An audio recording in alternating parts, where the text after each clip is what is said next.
Hello, it's Peter Wright and Kathleen Beauvais in Ontario, Canada, with episode number 88 of the Yakking Show.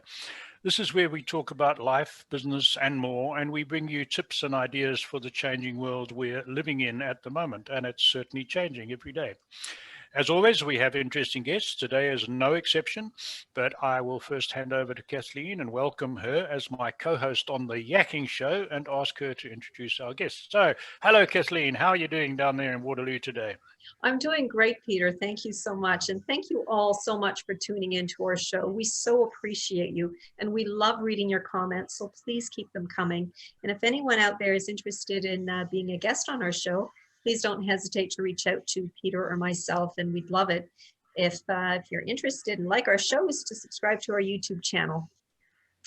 And as Peter mentioned, we do have a very special guest with us today. His name is, and I hope I get it right, he will correct me if I don't, Ryan Buist. It's Buist. Buist. I knew I had it. See, I knew I was going to get it wrong, but I'm so sorry, Ryan. That's okay. Welcome to the show. You are you own a franchise called the Shack Shine, and we will get to that in a moment. But first, you have a very interesting background because, and actually, I would say you're an inspiration to a lot of young people because you started a landscaping business while you were still in school at the age of 18, and you ran that for 11 years. But anyways, I don't want to steal your thunder. Tell our audience a little bit more about your background and what led you to go on with Shack Shine. Yeah, so I did start a landscape company basically to pay for school. I was in college for business, and then I actually took a horticulture class after I finished my business class in college, and then I went to university for entrepreneurship. And then from there, I actually two people joined the business as a partnership, and we got into green roofs, commercial construction, residential construction, and maintenance. Since then, I guess my direction for the company was a little bit different than theirs. So I ended up making the decision to sell my shares this past year. And then from there, I was actually thinking of a business idea to start. And it was a junk company that I wanted to start because I thought, you know what, I've been in landscaping my whole life. How can I start a business that would be kind of easy to learn, easy to figure out? And I thought, you know what, I could just buy a truck and it's easy to load garbage on the back of the truck, and I still have the energy to do it and the capabilities. So I was writing a business plan about the junk company that I wanted to start, and then I kept going to 1-800-GOT-JUNK. And that's when I actually inquired about one, and then they came back with an email and said, no, we have no 1-800-GOT-JUNKs available. We actually have 2 brands underneath our company, which is 12E, that we also offer. So it's Wow One Day Painting and Shack Shine. And then that's when I was interested in Shack Shine, because I thought, you know what, with the landscape company, a lot of my experience was outside, a lot of familiar work. So I thought this is something that I could take on and do something with. Oh, very good. Very good. Well done. And a little cleaner than carting junk, huh? Yes. Yeah. But it's the same kind of model where it's simple, it's a simple service, and it's easy to repeat. Sure. Very good. And I guess with a lot of people having been at home, they're suddenly aware of more things they need fixing or improving around the house. So tell our audience a little bit about the range of services you offer, please, Ryan. Okay, so we do patio light and Christmas light installation, power washing, roof cleaning, eaves trough cleaning, so the inside and the outsides of the eaves troughs, and then window cleaning inside and out. Oh, okay. Yeah.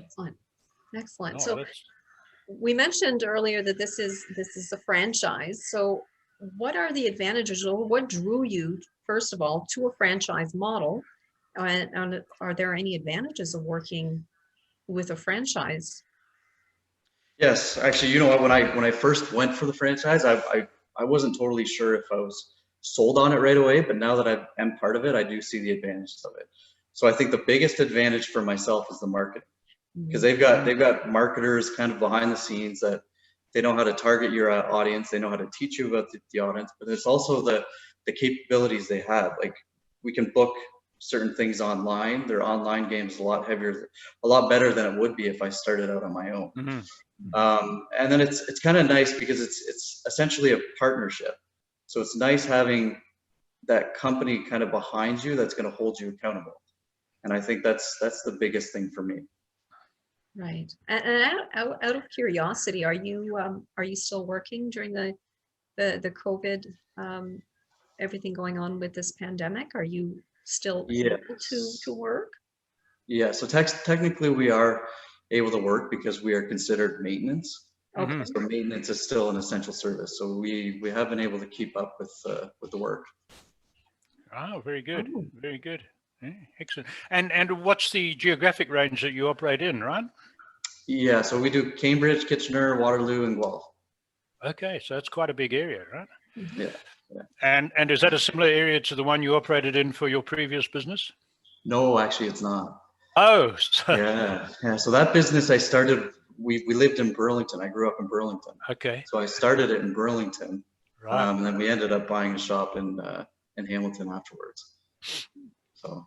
But nowadays with GPS, learning new roads and new routes is not as difficult as it was in the old days when you first started, right?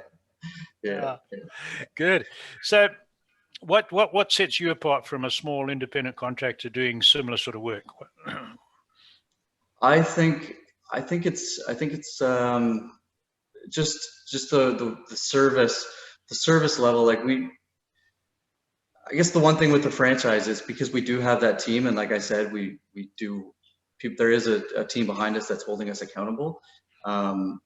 We do have to make sure that we're doing the work, not just for us, but for the franchisor too, right?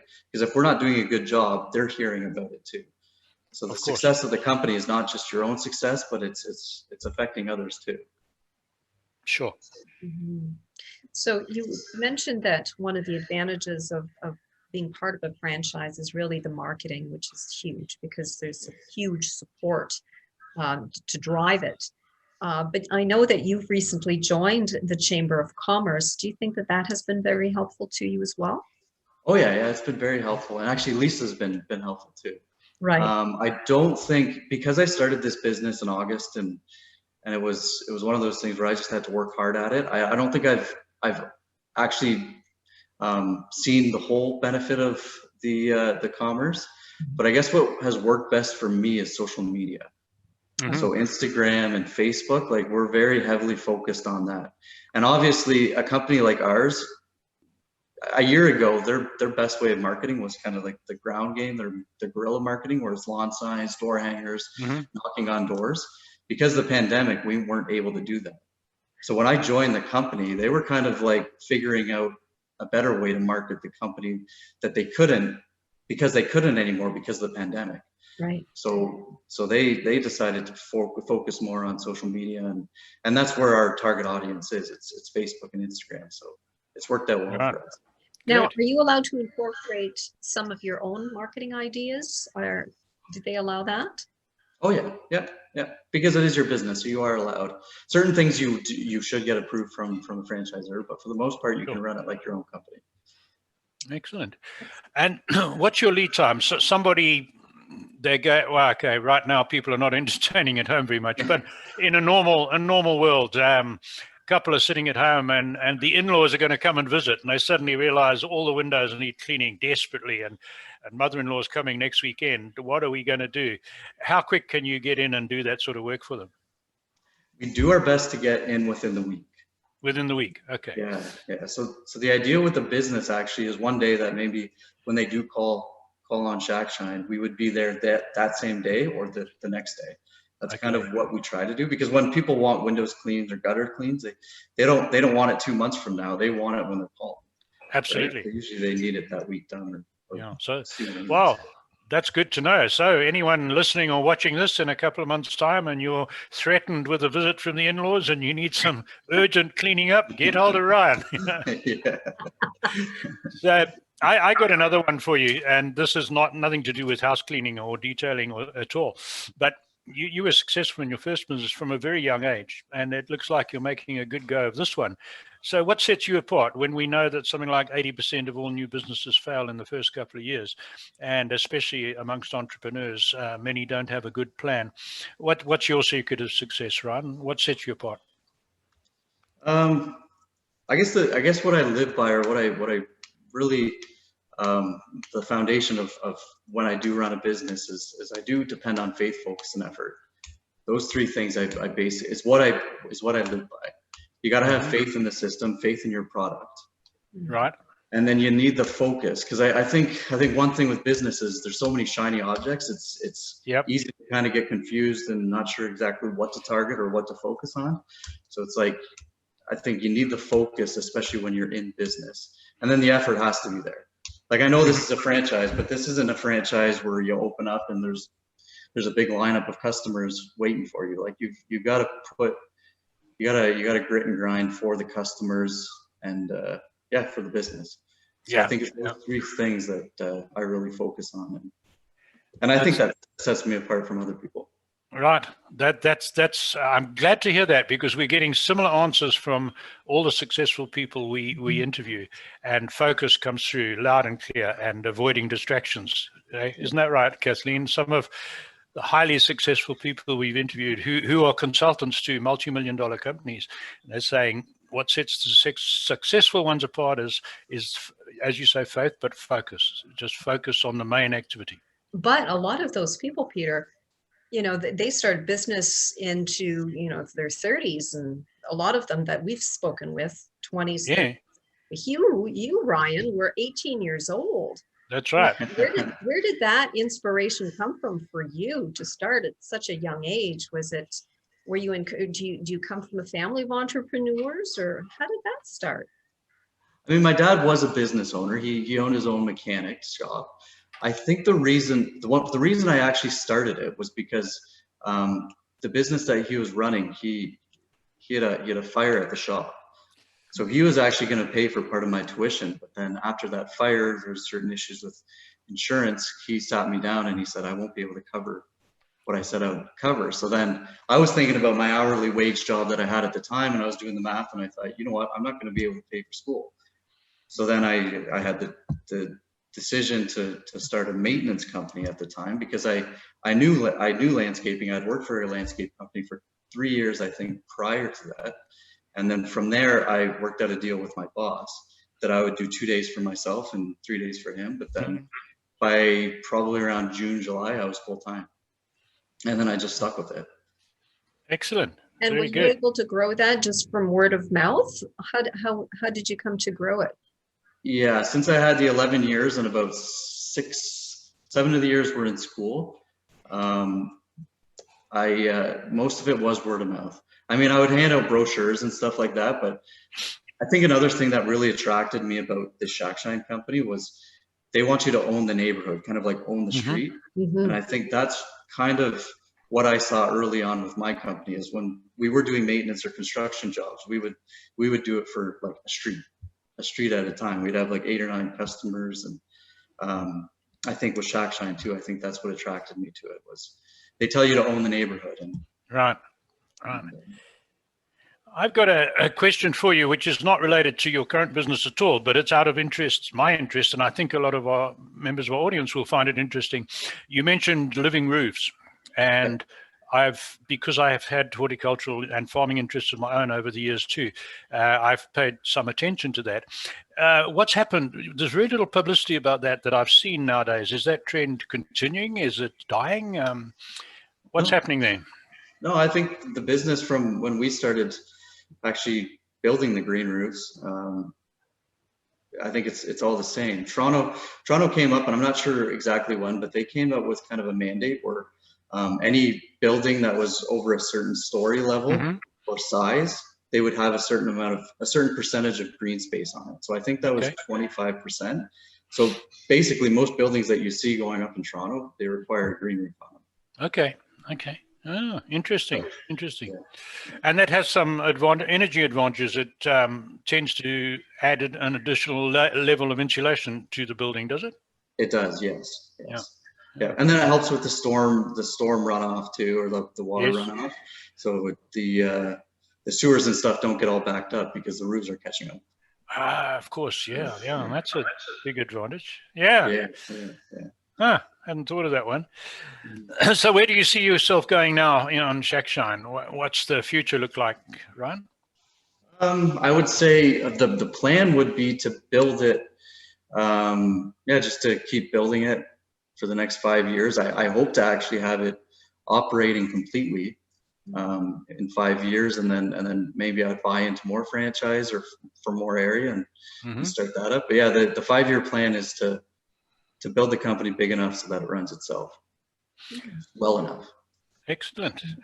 Yeah. Kathleen, you got something else for Ryan? Do you offer your customers, is there a monthly service? Yes. We do monthly service. Most people do go quarterly or biannually. Right. There's not too many people that will do monthly. But yeah, we do offer that. Oh, excellent. So good. Ryan, if any for our viewers out there, if they want to get a hold of you, what's the best way to do that? Well, as I said, Facebook and Instagram, we are very focused on Facebook and Instagram. So if you our Instagram name is Shackshine KW, and then Facebook it's Shackshine Kitchener-Waterloo. Or you can email me at ryan.buist@shackshine.com. My phone number is 519-998-3220, or you can actually call Shackshine Corporate. I don't know that number off by heart, but we have a website. So the website's www.shackshine.com. Just give me the Facebook one again, please, Ryan. Shackshine? Shackshine Kitchener-Waterloo. Kitchener-Waterloo. Okay, I got all that written Is down. that hyphenated, by the way? Pardon me? Is that hyphenated, Kitchener-Waterloo hyphenated? It is. Yes. Oh, thank you for that. Yeah, I would have missed that one. That's great. We'll put those contact details on there so people can contact you. Then Kathleen, I've got another question for Ryan. This is, again, coming back to business philosophy and all that. Given your experience, and you're still young age compared to an old guy like me, if someone leaving high school or about to leave high school and really doesn't know what they want to do in life, and they're reading and learning all about the problems that the pandemic has brought to us, and they're really unsure what to do, and they came to you for advice, say, Ryan, you've been really successful, give me some pointers. What would your advice be to a young person like that? I would say go out and do it. But obviously you gotta enjoy it too. You gotta be able to handle the good and the bad, because you're gonna have a lot of good days and a lot of bad days, and you gotta be able to handle that. So I think if you are gonna start your own business, just persistency, I would say, persistency and focus would be the two biggest things. Right. Find an area you're good at, focus on that, be the best at it, and don't give up. Excellent advice. Well, Ryan, thanks very much for that. Kathleen, over to you. Well, I think we're about out of time, Peter, for today. And so, Ryan, thank you very, very much for joining us. It was great to meet you and to learn more about Shackshine. And thank you all very much for tuning into our show. We appreciate you very much. So please keep your comments coming. And if anyone is interested in being a guest on our show, please don't hesitate to reach out to either Peter or myself. And until next time, bye-bye, everyone.